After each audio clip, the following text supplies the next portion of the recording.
Once upon a time, a surgeon named Lemuel Gulliver sailed the 7 seas aboard the good ship Antelope. On its way to the East Indies, the ship ran into a violent storm.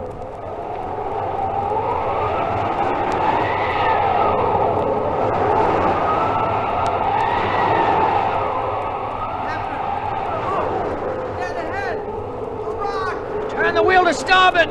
Turn the wheel! It's too late, we're gonna crash!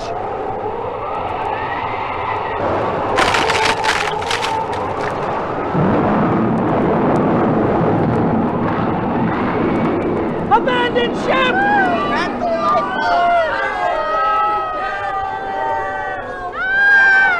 Run for the lifeboats! Run for the lifeboats! Women and children first! Women and children first! By a stroke of good luck, the waves threw Lemuel Gulliver clear of the wreck, and for a while he managed to swim, even though he was caught by the sea and flung about like a piece of driftwood. For 5 hours in the black of night he fought the storm, and then, just as all of his strength was gone and he was about to sink, his feet touched bottom and he found that he was in shallow water. I can just make it to the shore. Gulliver staggered onto dry land and then collapsed into deep slumber.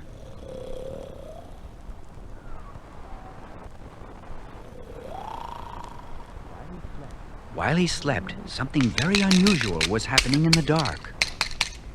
Over here! Don't make a sound. All together. Pull! Look out! It's moving! Run for your lives! The sun was just beginning to rise over the beach when the strange little voices woke Gulliver. He tried to sit up. Why, I can't move. Something's holding me flat against the ground. If Gulliver had been able to lift his head, he would have seen that his whole body was tied down by hundreds of tiny ropes, and that at that very moment, a great crowd of little people, each person no taller than one of Gulliver's fingers, watched him from under the nearby tiny trees. What's that?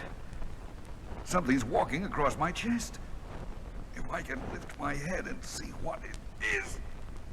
But these threads across my face are...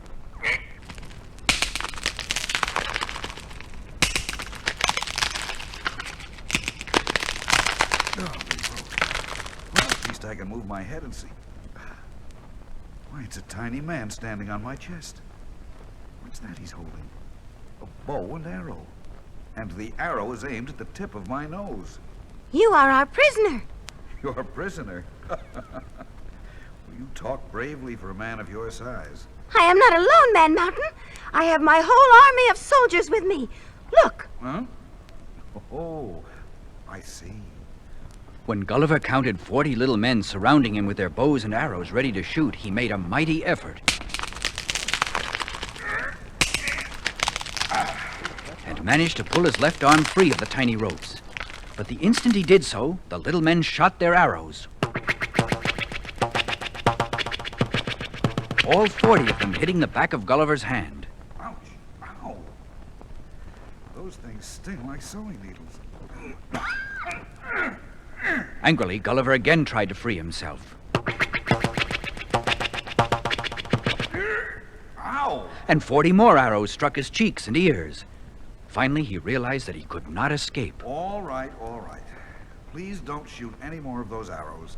I give up. Several of the tiny men brought a series of ladders to Gulliver, and then another little man, taller than the others, as tall as Gulliver's longest finger, climbed up the ladders to stand just below Gulliver's chin.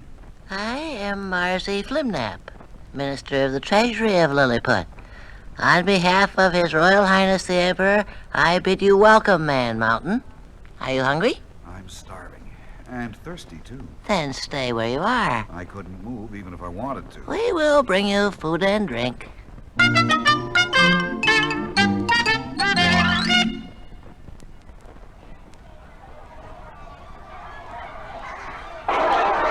Within a few minutes, 100 Lilliputians marched out of the woods carrying tiny baskets of meat and fruits. The tiny men struggled up the long ladders, walked across Gulliver's chest until they reached his chin, and then, one by one, they dumped the food into his mouth. Each basket held enough for just one swallow. Look. Then the tiny men carried a dozen tiny barrels of honey water and emptied them into Gulliver's mouth. Oh, thank you. That was a delicious meal. But, unbeknownst to Gulliver, the honey water contained a potion which promptly put him soundly to sleep.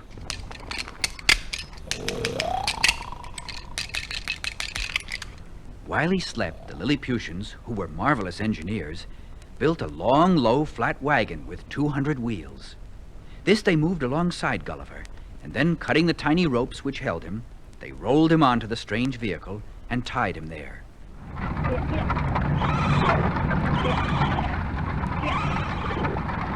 300 miniature horses then began pulling him across the gentle green meadows.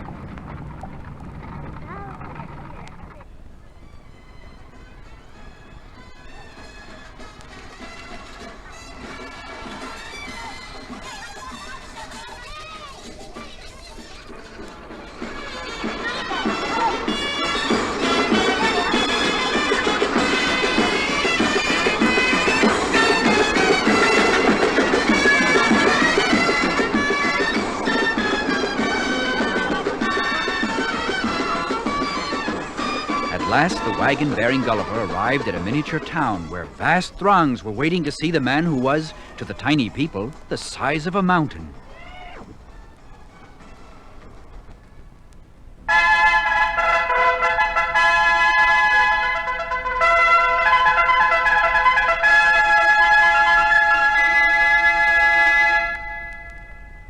The emperor himself, followed by the empress and 3 of the royal princes, emerged from a small stone palace.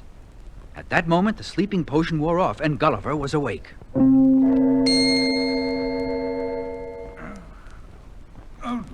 What? Where am I? You are in Mildendo, the capital of Lilliput. His Royal Highness the Emperor has generously granted you an audience. Oh, he has he? Where is he? Well, I'm the Emperor. Oh, so you're the Emperor, are you? Order your men to cut these ropes. I wish to stand up. Oh, not yet, Man Mountain. Not until we're certain that you can't harm us. Have the Man Mountain searched. Yes, Highness. Wait. That won't be necessary. If you free my arms, I'll give you my word that I'll do you no harm. Well, how can we be sure of this, that this isn't some kind of a trick? We can't, Your Highness. In one sweep of his arms could wipe out half your army. Nevertheless, though his face is huge, it's a kindly face. There's honesty in his eyes.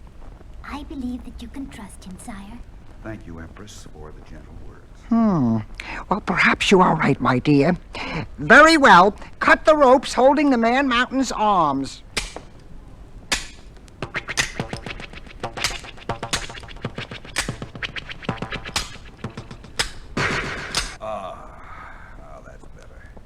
Now, the truth. Have you no weapons, Man Mountain? I cannot lie to you. I do have a weapon. So, He's got a weapon. you have been concealing it from us. No, Your Highness. It's right here in plain view. It's this pistol hanging from my belt. That iron contraption hanging there is a pistol? Well, what kind of a weapon is that? Well, if you'll permit me to load the pistol, I'll show you how it works. Don't trust him, Your Highness. The weapon looks fearful. It is fearful, but I'll not use it against you. I swear it. Again, I believe him, sire. So do I. Thank you. Now watch closely. From this waterproof pouch, I take powder and ball and stuff them into the muzzle of the pistol. There. Now it's ready. I pull back the hammer. Run! Run for your lives! Don't be a fool, Flimnap. He gave his word. Now, you may demonstrate your weapon, Man Mountain. I'll aim the pistol at the sky, but the sound will be like thunder to you. So you and your people must cover your ears. Ready? My ears are covered. I can't hear you. I said... Never mind. Here goes. there will have to be a law against that. You're right. It's dreadful. But at least he kept his word. Man Mountain, Yes, Highness? that's too fearful a weapon for the land of Lilliput. I agree. Well, I command you to put down that pistol. I'll return it to my belt. No, throw it on the ground over there in the Royal Park. But I'll need it to defend myself. As long as you obey me, you'll have no need to defend yourself. Now throw it down. Very well. There.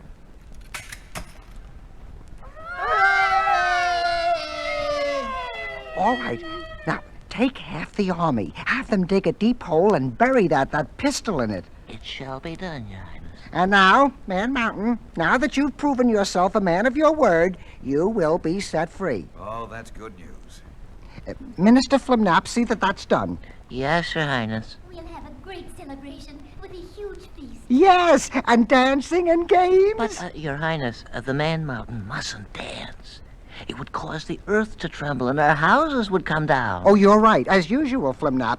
We'll dance and we'll play games, and you, Man Mountain, you may watch. Thank you, Your Highness. It will be an honor. One day, not long afterwards, the Emperor and Empress and Minister Flimnap paid a formal visit to Gulliver in the small building which had been built to protect him from bad weather.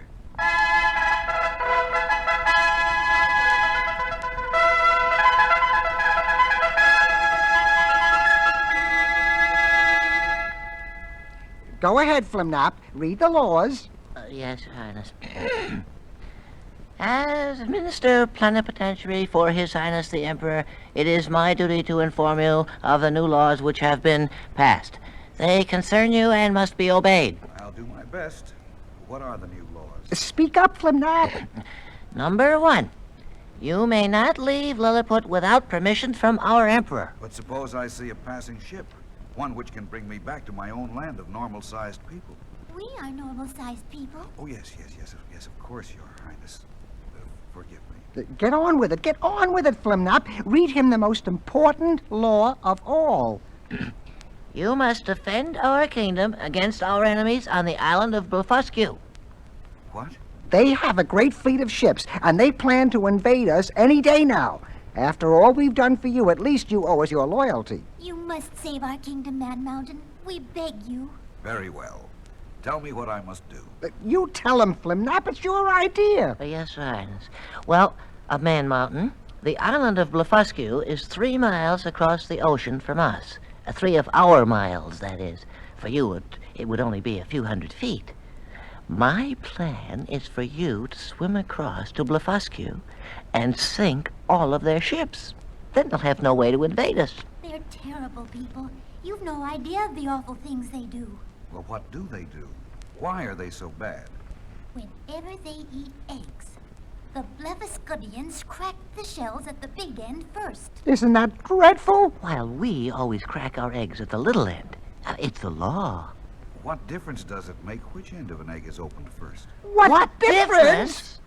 All the difference in the world. We've been at war with the Blefuscudians for 100 years over this matter. Will you go there and sink their ships? Well, it's the law, so I suppose I'll have to go, won't I? That night, under cover of darkness, Gulliver waded into the sea.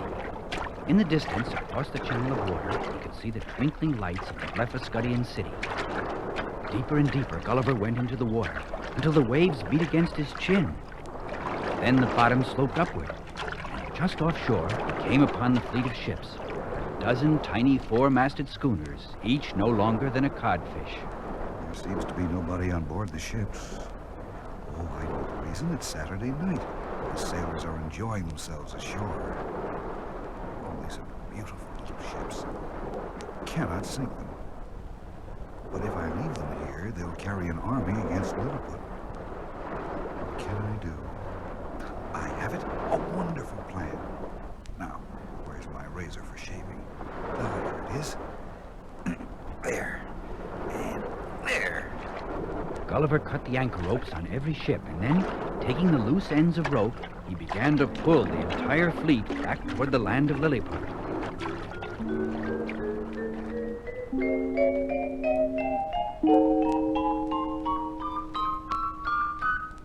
Man Mountain, I hereby bestow on you our highest title of honor. From this day forward, you shall be known as a Nardoc.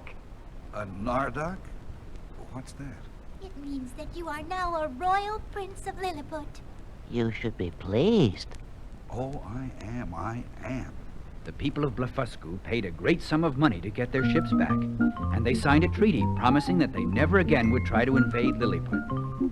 But they insisted on continuing to break their eggs at the big end, while the Lilliputians broke theirs at the little end. The well-pleased emperor had another reward for Gulliver. I'll grant you one wish, Man Mountain. Now, what is it you desire? I have here on this scrap of paper an invitation to visit Blefuscu. As the Blefuscudians are no longer your enemies, I'd like to visit them. But, I've been forbidden to leave Lilliput without your permission. It's granted, but hurry back, Man Mountain. We have much more work for you.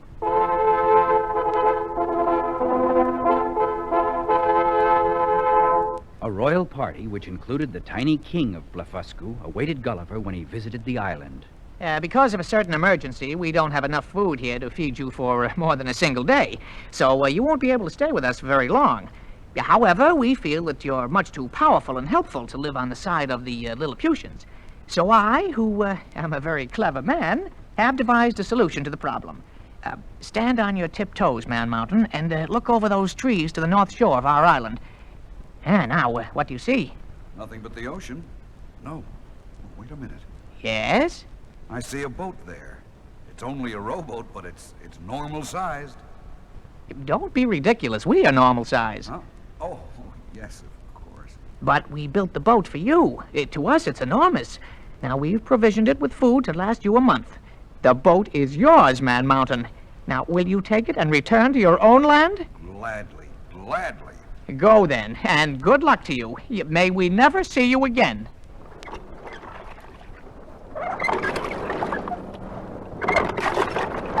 Gulliver rowed the small boat away from Blefuscu toward the open sea.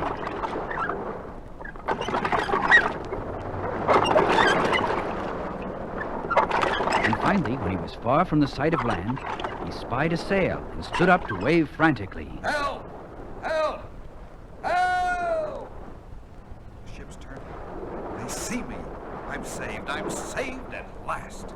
A great schooner hove to, and Gulliver and the rowboat itself were hoisted aboard. Later, after he had slept for a few hours, he was summoned to the captain's quarters and questioned as to where he had come from and how he had been shipwrecked. When Gulliver told the story of the Lilliputians and the Blefuscudians, the captain was doubtful. Oh, well, a fanciful tale, Mr. Gulliver, and brought on no doubt by too much sun and too little food. You don't believe me? Tiny people as big as my fingers? Of course I don't believe you. But I can prove that I was there. I have here in my hand one of the baskets the Blefuscudians put on board my boat. It contains a tiny chicken which was to supply me with eggs the size of pills. See for yourself. Gulliver placed upon the captain's table a tiny basket containing a tiny chicken.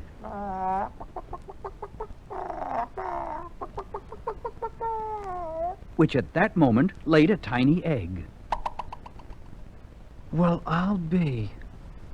I guess now I'll have to believe you. And so Gulliver's tale was proved. He had really been there.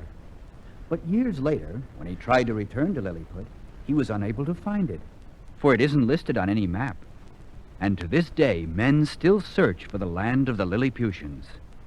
Perhaps sometime, maybe tomorrow, someone again will discover it.